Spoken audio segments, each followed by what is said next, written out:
Hello guys, I got all of this for free. May lupa tayo magagamit for free guys.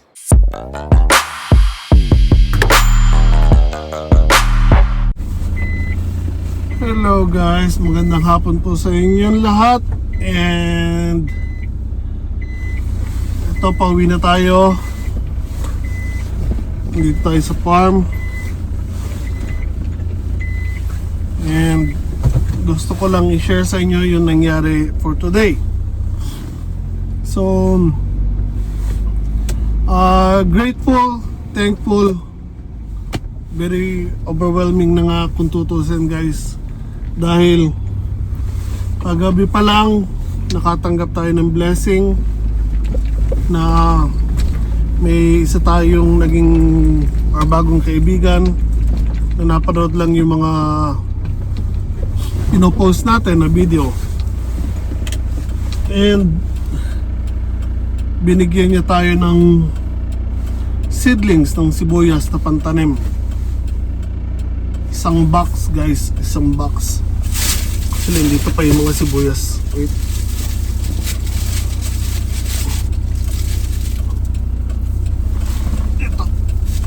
Ito isang halimbawa ng sibuyas.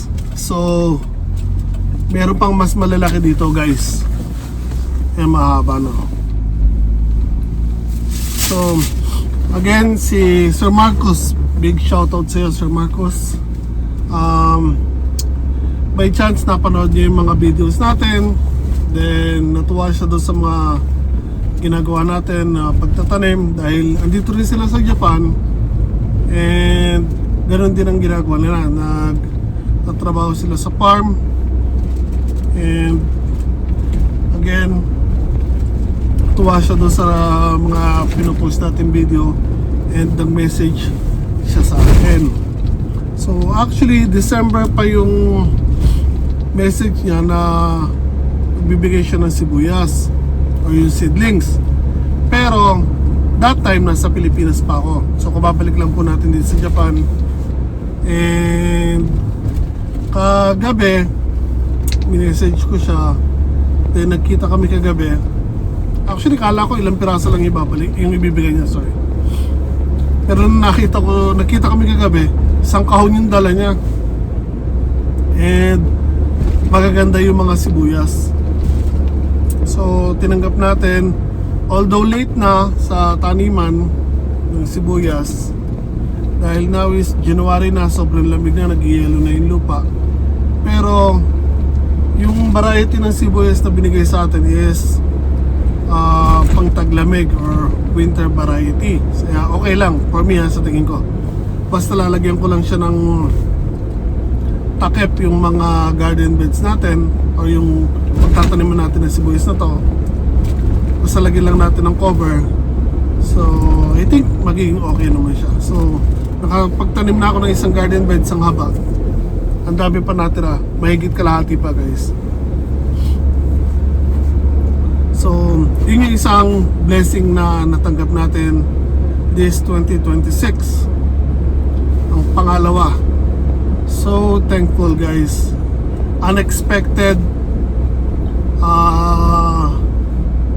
Again, very overwhelming na yung nangyari dahil hindi ko talaga inaasahan. Kanina habang nagtatanim ako ng sibuyas, biglang may dumaan na sasakyan bago nagbabagal lang siya. Tinitingnan niya ako, tinitingnan ko rin naman siya. Then lumampas siya. Akala ko yung isang kapitbahay natin doon na taga Otashi, yung katabi natin property. Dahil doon siya dumaretso, akala ko taga roon. Then after a few minutes, bumalik siya. Then tumigil, bumaba ng sasakyan. Then tinawag ako, tinanong kung pwede akong kausapin. Which is syempre, sinabi natin okay lang po. Kasi kailangan natin makisama dito, nandito tayo sa Japan. Kailangan natin pakisamahan yung mga kasalamuhan natin dito. So there, tinigil ko yung ginagawa ko sa pagtatanim ng sibuyas. Then lumabas ako doon sa garden, papuntang kalsada palapit sa Haponesa, Kyoane-chang. Then tinanong niya ako yung paglapit ko kung nabili ko ba daw yung lupa na yun yung ginagamit nga natin. Sabi ko hindi po. Sabi ko inuupahan lang natin or ginagamit natin. And ganun ba? Sabi niya. Then nagpakilala siya. Siya daw yung may-ari ng katabi natin lupa. Yung lupa na katabi natin, yung maraming puno, siya daw yung may-ari nun. Kaso napabayaan na daw nila kasi nga nakatira na sila sa malayo, sa may Takasaki. So from here, nasa mga at least 2 hours siguro or 1.5 hour mahigit. So bihirang-bihira na daw sila makapunta dito. Kaya yung lupa dyan, napabayaan na nila. Wala na nag-asikasa, may bahay din sila dyan. Wala na nakatira.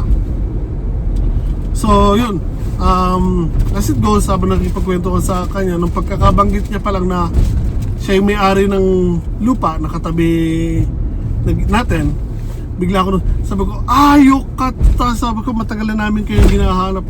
Sabi niya, talaga?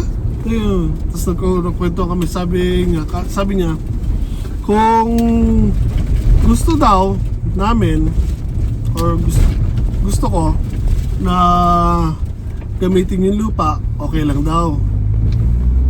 Sabi ko, talaga maraming salamat po. Actually, matagal na namin siyang hinahanap dahil nga gusto namin upahan o rentahan yung lupa, nakatabi nga. Kasi hinahabol din namin dahil nga, again, yung mga puno naglalakihan na. So, kung hindi malilinis yun, magiging problema para sa akin at doon din sa may-ari. Dahil habang tumatagal, lumalaki yung mga puno, and yung mga damo na naglalakihan doon, nagtatalsikan or lumilipad yung mga buto doon sa garden ko. So simula nung nag-umpisa tayo doon mag-gardening or ayusin yung lupa doon, at least 2 meters ng lupa nila or ng property nila nililinis ko.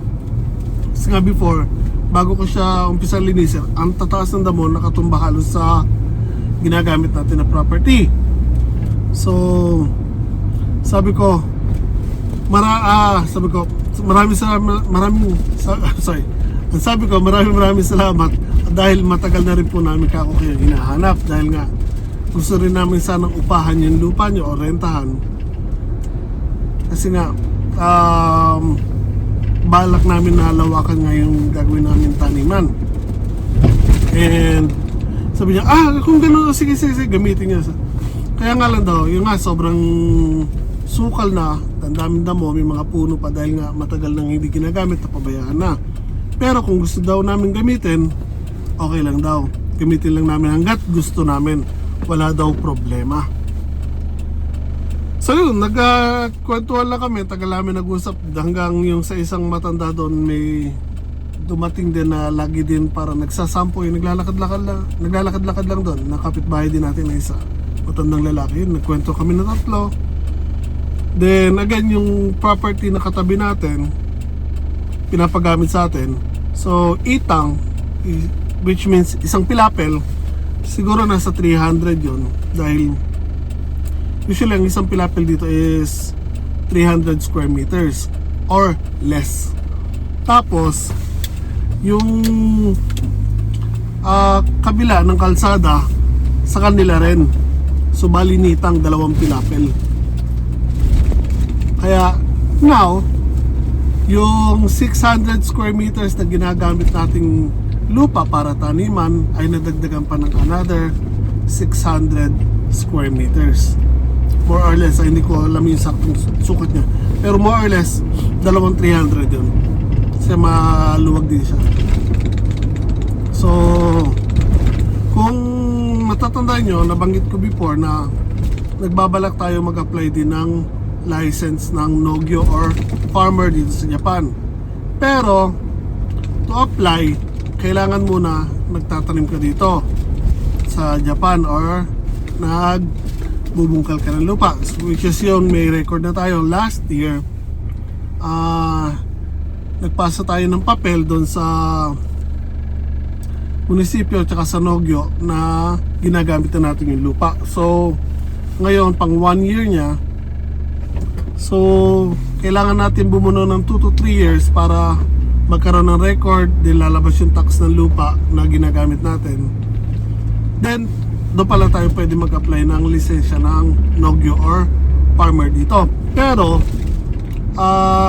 sa rules ng application or sa pag-apply ng application ng license to be a farmer dito sa Japan, may specific na sukat ng lupa na kailangan na tinataniman mo, which is 1,500 square meters. So now, ang ginagamit natin before, dahil all in all, yung lupa na ginagamit natin is 900 square meters yung dati. Pero 300 doon ay yung sa bahay, and 600 lang yung sa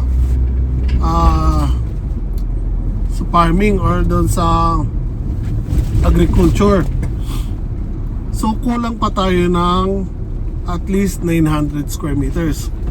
So luckily now nadagdagan tayo ng 600. So all in all, 1,200 square meters na ang magagamit natin na lupa na taniman. So kailangan na lang natin ng 300 square meters para maging eligible na tayo sa application ng license to be a farmer dito sa Japan. Pero ang kagandahan dito, guys, yung remaining na lupa doon o yung ilang lupa doon na katabi din yung susunod na lote,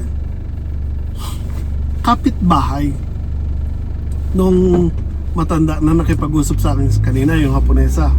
And kakausapin niya raw, dahil nga pinabayaan na rin yung lupa, kakausapin niya raw yung kapitbahay niya at tatanungin kung gusto na ipagamit din sa atin, kasi nga napapayaan na para ma-maintain lang na malinis yung mga lupa. Kasi dito again, guys, ang lupa pag hindi mo ginamit, hinayaan mong tubuan lang ng mga damo at sumukal, malaki ang tax. Unlike dun sa lupa na kahit hindi mo tinataniman pero lagi mong tinatabasan at nililinis, maliit lang ang tax. So there, hopefully maging maganda yung resulta sa pakikipag-usap ng Haponesa na nakausap ko kanina, and pumayag yung kapitbahay niya, which is yung may-ari ng katabi na lupa niya. So hopefully sana magamit din natin. So yun, hindi ko na masyadong papahabayin to, guys. Gusto ko lang i-share sa inyo o ibahagi sa inyo ang blessings na natanggap natin for 2026. Ang aga, guys, dalawang blessing agadang or blessings agadang natanggap natin. Again, yung sibuyas seedlings, guys, yung sa dami nito, isang kahon, hindi biro to kung binili natin. Apakalaking halaga yan, pero nakuha natin for free. Again, shout out kay Sir Marcos dahil sa mga binigay niya sa atin na seedlings, and doon sa Haponesa na by chance lang na nakita niya ako. Pagdaan niya doon, papauwi na siya ng Takasaki, sinilip niya kasi yung bahay niya nila dyan. Nakita niya may sasakyan na nakatigil, then may tao, which is me, nandun sa may lupa. Nagbaka sakali siya na tumigil, at yung kinausap nga ako, baka sakali lang daw siya, kasi nga tuwing pupunta daw siya dyan, nakikita niya yung lupa na malinis na maayos na natutuba daw siya. Katapos nga yung lupa naman nila, yung which is yung katabi, ay puro damo at puno na nginayang siya. Kaya ayun, nung nakita niya may sasakyan, baka sakali lang siya nagtanong, and ayun, napaganda. So there, again, thankful sa mga blessings na natanggap natin ngayong 2026. Free seedlings ng sibuyas, and free use ng lupa, hindi free na lupa, free use ng lupa na magagamit natin bilang taniman. So additional 600 square meters para sa mga future natin taniman, guys. So there again, tapusin ko na yun dyan, hindi ko na masyadong papahabain. And before we go, again, big shout out kay Sir Marcos. So there, guys, tuloy lang, gawa lang po tayo ng maganda, tulong tayo sa mga nangailangan ng tulong, pero wag natin pipilitin ang sarili natin. Hanggat kaya lang natin, yun lang ang gawin natin. And good things come sa mga binibigay natin or ginagawa nating kabutihan. So ingat tayo lang palagi, guys.